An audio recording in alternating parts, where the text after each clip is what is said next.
High বন্ধুরা, good নুন, welcome back to my channel হাসি খুশি দীপিকা। কেমন আছো সবাই? আশা করছি তোমরা সবাই খুব ভালো আছো, সুস্থ আছো।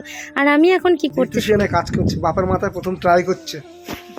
না, আগে প্রতিমার মাথায় করেছিলাম না, সে তো অনেক আগে করেছিল, এখন তো আর করনি। বাবার জন্য বাবার জন্য বোন বলছিল দুটো কালার নিয়ে আসতে, আমি দুটো কালার নিয়ে এসেছিলাম। বাবা বললো বাবার মাথার চুলগুলো দেখি পেকে হয়ে গেছে, বাবাকে কালার করে দিলাম। আর এখন প্রতিদিন করবে, দেখো ভূত বাবলি ছেড়ে বসে আছে। মার মাথা করবে না একটু? মা মাথা আমটা পেকে হয়েছে, হলুদ হয়েছে। হ্যাঁ, আমাদের ওই দেখো গাছে আম হয়েছে, ছোট ছোট দুটো আম রয়েছে। মা মাথা করবে না? তো মা মাথা করো না।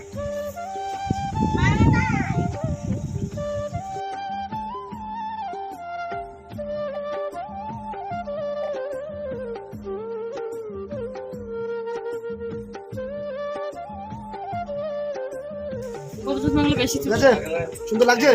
শুকনো পর বুঝতে পারবো কত সুন্দর লাগছে। এবার ঝাঁঝরা বাটির পালা, ঝামরা বাটি, কাকমারা।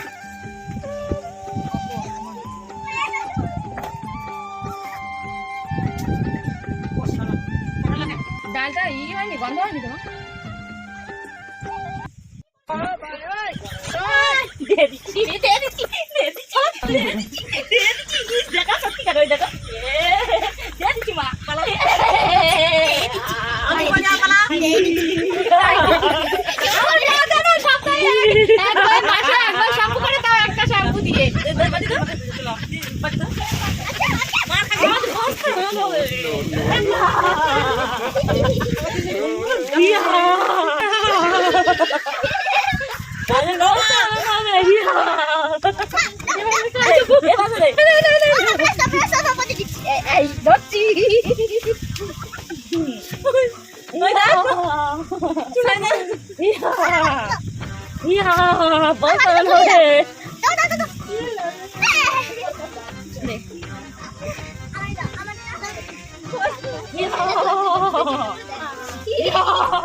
আমার মা আবার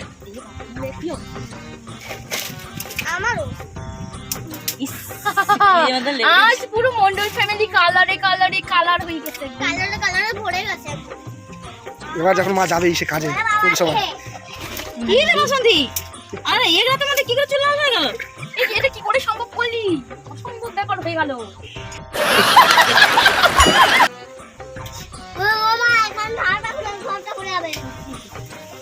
একদিনই বসে আছে চুল লাল করে। আমার বাবার মাথায় চুল নেই, টাকটা নিয়ে ওখানে হাওয়ায় শুকাতে বলছে গেছে। আমি বলেছি যে 30 মিনিট থাকতে হবে। আমার বাবা টাক মাথা নিয়ে চুল শুকাতে গেছে, মানে 30 স্নান করবো, স্নান করবো। দাও দাও দাও। कौन है ये लोग? कहाँ से आते हैं? চলো মিশন কমপ্লিট। ও তেনকা দেখি না, ওরে তেনকা রে, আরে তেনকা, এই দেখো হাতের এই অবস্থা। আরে তেনকা রে, আসল কথা একটা জিনিস দেখাবো। আমার মা বড় বাসে পাঠিয়ে দিচ্ছে 14 বছর না 24 বছর। এই দেখো না, টাকটা শুকাতে আসছে কি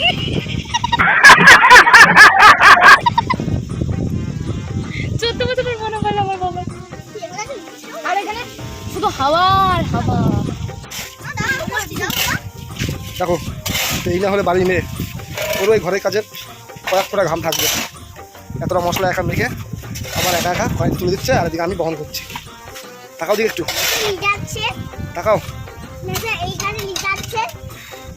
এক বস্তা 1.5 বস্তা সিমেন্ট এখানে গুলিছে, আর 1 বস্তা সিমেন্ট মাখবে।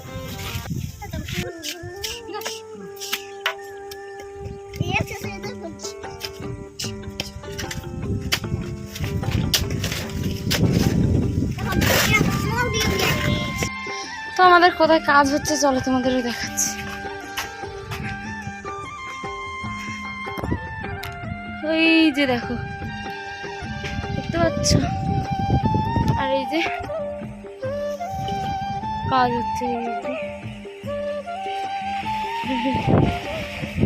ওই যে এইটা বানানো হচ্ছে আমাদের।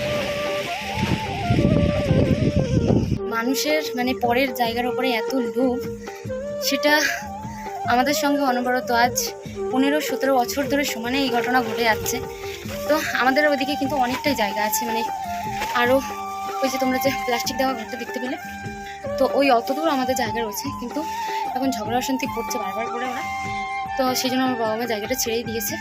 গ্রামের লোক, আমাদের এখানে গ্রামের লোকজনই ভালো না, কারণ তারা যদি ভালো থাকতো একটা সমস্যা এতদিন ধরে ঘটতো না, আর অবশ্যই এর সমাধান হয়েই যেত। তো আমরা যখন না থাকি বাবা মার সঙ্গে মানে প্রায় সময় ঝগড়া অশান্তি লেগেই থাকে, আর পরিবারটা একদম জঘন্য পরিবার। সেই কারণেই আমরা ভাবলাম যে ঠিক আছে, গ্রামের লোকজন বলছে যে ওই যতটুকু ছাড় রয়েছে ততটুকুই ওরা ছাড়বে, আর আমাদের জায়গার মানে আমাদের জায়গার উপর ওরা রয়েছে, তো ওদেরকে ওই জায়গাটা ছেড়ে দিতেই হবে। তো আমার বাবা মা কষ্ট করে জায়গাটা কিনেছে, কাউকে তো ছেড়ে দেওয়ার জন্য নয়, আবার নিজের রিলেটিভরাই এরকম করছে, তো কিছু করার নেই। গ্রামের লোকরা যদি অবশ্যই যদি সাপোর্ট করতো, ওদেরকে যদি চাপ সৃষ্টি করতো, তাহলে অবশ্যই ওরা জায়গাটা ছেড়ে দিত। কিন্তু তারাও আছে, মানে এদিকে আমিও মিশবে, দুধেও মিশবে, আর মানে দুইজনকেই সমান এতে রাখতে চাই। একে এসে বলছে যে ঠিক আছে তোমাদের জায়গা তোমাদেরকে ছেড়ে দেবে, আবার ওদেরকে বলছে ঠিক আছে তোমরা এতদিন দিয়ে যখন জায়গাটা দখলে রয়েছো তাহলে তোমাদেরকে ছেড়ে দেবে। আমার জায়গা, আমি তিলে তিলে কষ্ট করে জায়গাটা কিনেছি, সেই জায়গার উপরে এখন মানে তারা মানে ভোগ করছে। ঠিক আছে, আমাদের জায়গার উপরে তারা ভোগ করছে, যেহেতু আমার বাবা মার আমরা দুই বোন, সেই জন্য বেশি বেশি করে ওরা মানে এত পরিমাণে মানে ইয়ে করছে, যেহেতু আমাদের দুই বোনেরই বিয়ে হয়ে গেছে, সেই কারণে ওরা পেয়ে বসেছে যে আমরা দুই বোন এখানে, হয়তো আমার শ্বশুরবাড়ি, দুই বোনের শ্বশুরবাড়িতে যেহেতু ভালোই জায়গা রয়েছে, তো সেখানে ছেড়ে তো আমরা এখানে আসবো না, সেই জন্যই ওরা পেয়ে বসেছে যে আমার বাবা মার আমার মানে ছেলে নেই, সেই কারণেই ওরা এতটা পরিমাণে সাহস পেয়ে যাচ্ছে, আর ওদের ছেলেরা রয়েছে সেই কারণেই। শোনো, একটা কথা সবসময় জেনে রাখবে, যেটা তুমি তোমার বাবা মার সঙ্গে করবে সেটা তোমার সঙ্গেও কিন্তু ঠিক হবেই একদিন না একদিন। তো ঠিক আছে, তুমি আমাদের জায়গা নিয়ে বুক করছো, আমার বাবা মা ছেড়ে দিয়েছে জায়গাটা, আমরা বলেছি যে মা দেখো আমরা যাবো কি না যাবো তার তো কোনো ঠিক নেই, যেখানে ওখানে যতদিন আছো ঝগড়া অশান্তি করে লাভ নেই, ঝগড়া অশান্তি করে কোনো সমস্যার সমাধান হবে না। মানে এমন পর্যায়ে চলে গেছে জিনিসটা, মানে মারামারির থেকেও অনেক করতে চলে গেছে, মানে মনে করছে মানে মেরে ফেলবে এরকম একটা ব্যাপার, মানে মেরে ফেললে। আর আমার মা যেহেতু একটু বেশি প্রতিবাদ করছে, দেখো কষ্ট করে যে জায়গা কেনে তার জায়গার প্রতি সেরকম মায়াই থাকে, সেখানে তুমি এসে যদি দখল দেখিয়ে তোমার ছেলে আছে, তোমার গ্রামের লোককে তুমি হাত করে রেখেছো, এখানে আমাদের গ্রামের লোকই হচ্ছে মেন কথা, আমাদের গ্রামের লোকই ভালো, কিছু করার নেই, যতটুকু জায়গা ছেড়েছে। আমি বললাম বাবা মাকে বললাম যে আমরা রয়েছি, আমরা থাকতে থাকতেই ওদিকে কাজটা কমপ্লিট করে না, সেই জন্য বাবা আর আমার বর আর আমি তিনজন মিলে কাজ করছিলাম, তার মধ্যে এখন আমার মা এসছে, আমার মা হাতে করছে, আর আমি ওদিকে রান্নাবান্না করতে গেছি, এটাই তোমাদের সঙ্গে দেখানোর জন্য এসেছিলাম। দেখো এটা হচ্ছে এখন দ্বিতীয় পর্যায়ের কাজ, দ্বিতীয় পর্যায়ের মশলা। ওখানে এই কুর্চিগুলো কেন দিলে বাবা? মাটি রয়েছে নাকি? ও ড্যামেজ হয়ে গেছে, কুর্চিও ড্যামেজ হয়? তবে ওই বিল্ডার সাথে বছরের পর বছর থাকে না, বছরের পর বছর থাকে না, বিক্রি হয়ে যায়।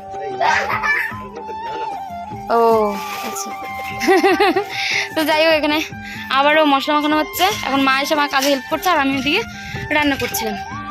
ঠিক আছে, তো চলো ঝটপট করে দিকের কাজগুলো করতে থাকি, আর কি করা যাবে, মেয়ে হয়ে জন্মেছি, আমাদের কোনো দখল নেই, এটাই হচ্ছে বড় কথা, তাই তো? দেখিয়েছি। চলো তাড়াতাড়ি করে আমরা সবাই মিলে এখন দুপুরবেলা খাওয়া দাওয়াটা কমপ্লিট করে নিই, তারপরে একটুখানি দুপুরবেলা সবাই মিলে রেস্ট নেবো।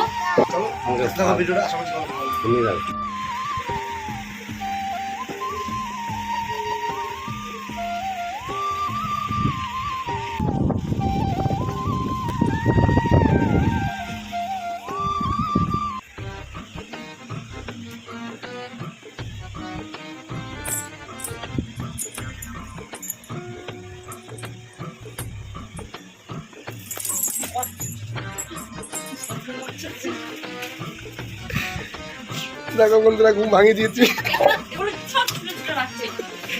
কত কিছু দিয়েছি ঘুম ভাঙানোর জন্য, সাবান, ব্রাশ, কলগেট, চন্দ্রলেখা, ভূত আসবে এক্ষুনি।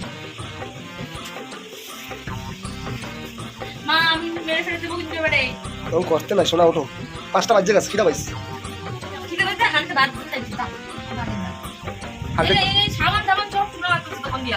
আরে কত ঘুম কিছু নেই মানুষের, চলো ভিডিও করতে হবে না, ঘুমান লাগবে না, ঘুমান লাগবে না, ওরো তোমার বোন আইতেছে 100 টাকা 1 বাক্স পুস্তক লইয়া, ওরো আর ঘুমান লাগবে না, এ দেখাই কিন্তু সবাই।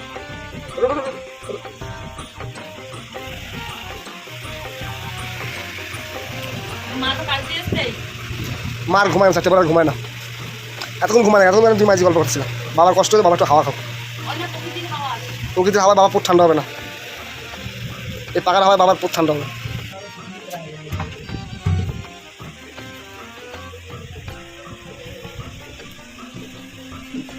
কি ঘুমের সুর্পণখারও হার মানায় দেবে এই ঘুমে।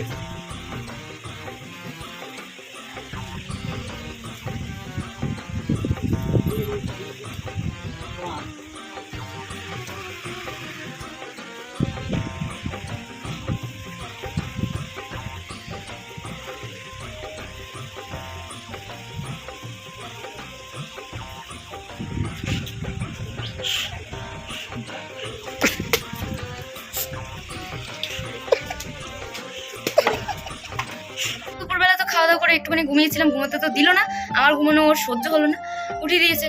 তাই একটুখানি মাথা ফাথা আছড়ে সিঁদুর সিঁদুর পড়লাম। আর এখন চলে এসছে আমাদের বাড়ির সামনে ফুচকা, আর আমার বোনও চলে এসছে আবারও। কালকে বোনের ছেলেকে সারাদিন ছিল, আজকেরও সারাদিন ছিল। ও এসছে, যাই হোক টাকা নিয়ে গেছি, মানে ভাই আমি জানি।